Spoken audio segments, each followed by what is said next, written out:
Muy buenas tardes. En nuestra clase del día de hoy hablaremos del teatro en México en esta clase de Historia del Teatro. Mi nombre es Virginia Vázquez Banda y daremos inicio hablando de que el teatro en México es un género poco conocido. La historia del teatro en México viene desde los tiempos prehispánicos.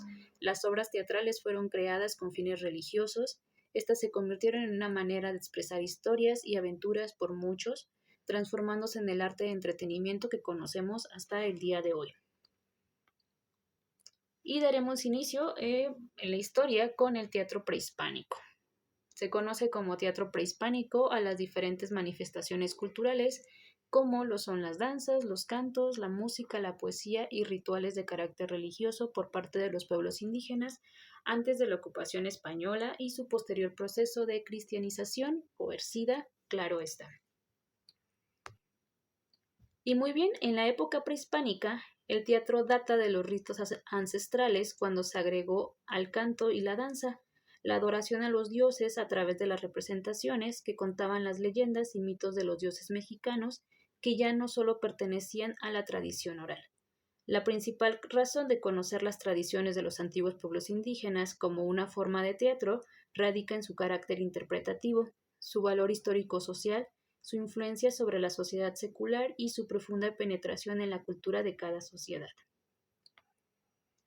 El teatro indígena se efectuaba siempre al aire libre, en terraplén cuadrado, en la plaza del mercado o en el atrio inferior de algún templo. En su mayoría los elementos naturales, como montañas, piedras, bosques, flores, pájaros, formaban parte de su escenografía, pero también comienza a introducir los elementos simbólicos. El teatro, que formaba todavía parte de las fiestas religiosas, tenía un fin, y este fin era liberar la energía espiritual de la congregación o de la tribu, incorporando el mito y profanándole, o más bien trascendiéndole. El espectador recogía una nueva percepción de su verdad personal, en la verdad del mito, y mediante el terror y sentimiento de lo sagrado llevaban a la catarsis. La fiesta religiosa de los antiguos mexicanos tendría para nosotros el sentido teatral más amplio, diferente del aristotélico. Eran mucho más acontecimientos que una representación solamente.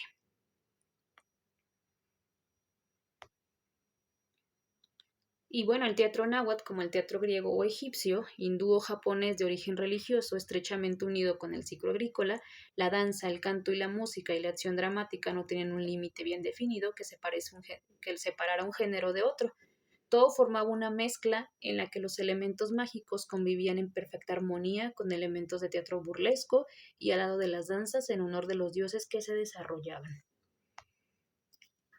Podemos hablar de las etapas del teatro prehispánico.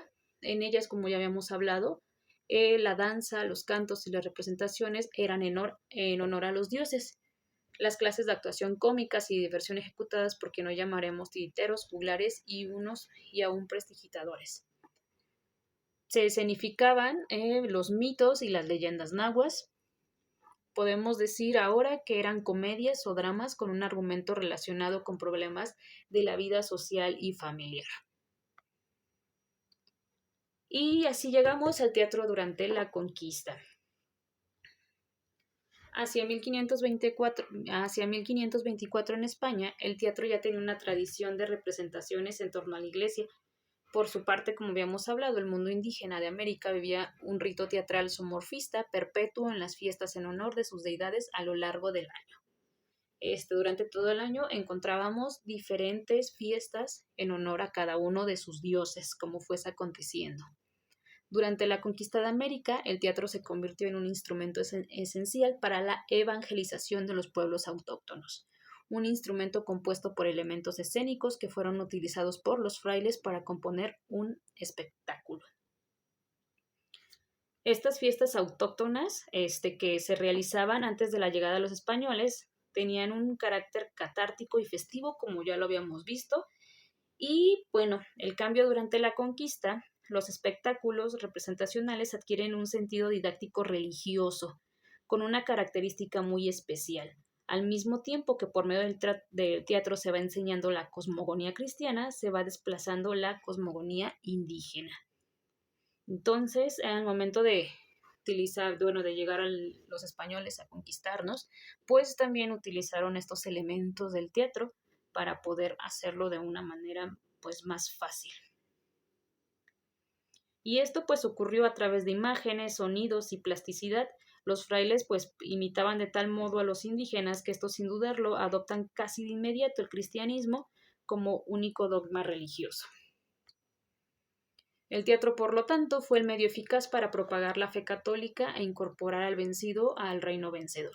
El teatro tuvo, además de la función de representar las ideologías de las culturas en choque, por separado la de colonizar, cambiando las estructuras de los naturales, de los indígenas, y de este choque resultó en una zona híbrida, el Nuevo Mundo.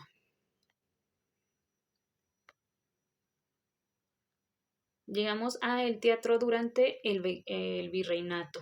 Durante la colonia, el teatro en México no es otra cosa que la copia de modelos españoles adaptados a la búsqueda de identidad diferente de lo español en una búsqueda por lo mexicano. De este periodo destacan Sor Juana Inés de la Cruz y Juan Ruiz de Alarcón.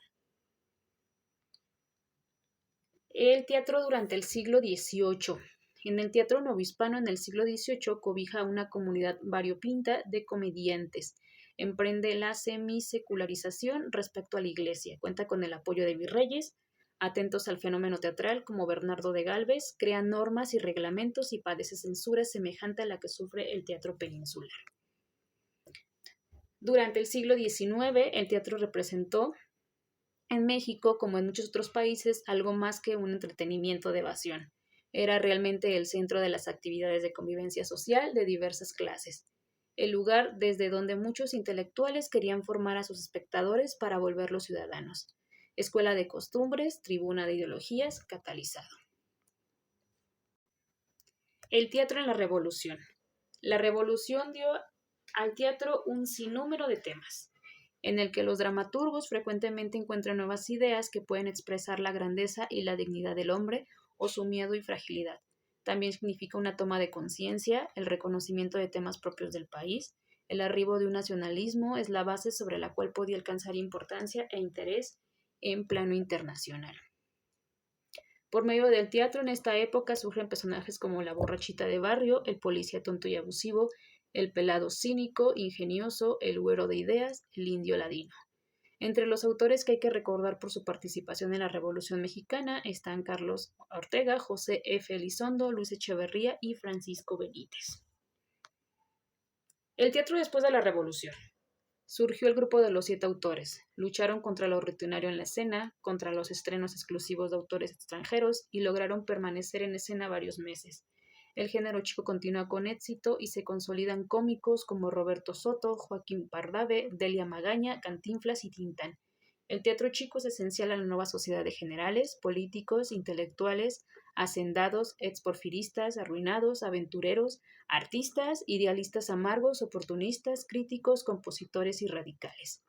Se presentaron espectáculos como La Huerta de Don Adolfo, La Señora Presidente, Exploración Presidencial, se acabaron los deportes, 6 candidatos buscando la silla, El desmoramiento de Morones, El copete de Palacios, No más caudillos. El teatro de revista logra que personas de todos los estratos sociales se reúnan frente a un escenario.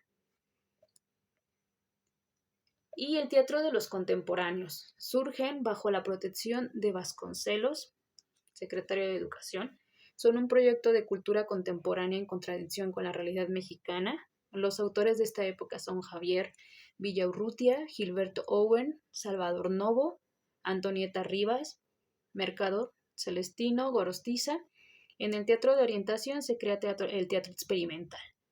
Rodolfo Usugli es el caso más singular del teatro mexicano. Entre sus obras destacamos El gesticulador, Corona de fuego, Corona de sombras, Noche de estío, Medio tono, La mujer no hace milagros. Así bien, llegamos al nuevo ciclo del teatro en México. En 1947 comienza un nuevo ciclo de teatro mexicano. Se busca un teatro moderno, realista y de contenido social. Destacan obras como Debiera haber obispas, de Rafael Solana y Una ciudad para vivir, de Ignacio Retes. El director japonés Seki Sano, discípulo de Stanislavski, introdujo en México las teorías de realismo poético. Se proliferan las salas pequeñas. En 1950 surge Federico Inclán, quien se convierte en el nexo entre los autores maduros y los de la nueva generación. Luisa Josefina Hernández y Emilio Carballido coinciden en el drama de las vidas rezagadas. Surgen autores como Jorge Ibargüengoitia, Héctor Mendoza, Sergio Magaña y Elena Garro. Muy bien, y para terminar, podemos concluir, bueno, en lo que se ha conocido como México y su historia, siempre se nos ha dicho que es el resultado de la mezcla de varias culturas. Entonces, bien, podemos decir que el teatro en México es parte y producto a la vez de una cultura, entendida esta como formas de vida, como prácticas culturales, de cómo se procuran sustentos los sujetos, de qué viven, cuáles son sus ocupaciones y qué tipo de relaciones se engendran, la cultura material, pero también de rituales, de ceremonias que realizan, costumbres que practican, de cómo visten, caminan, de cómo se apropian del espacio, de cómo lo habitan, de qué artes producen. Entonces podemos decir del teatro en México que como toda su cultura, pues es un híbrido. Con esto daría por terminado brevemente de lo que es la historia del teatro en México. Muchas gracias.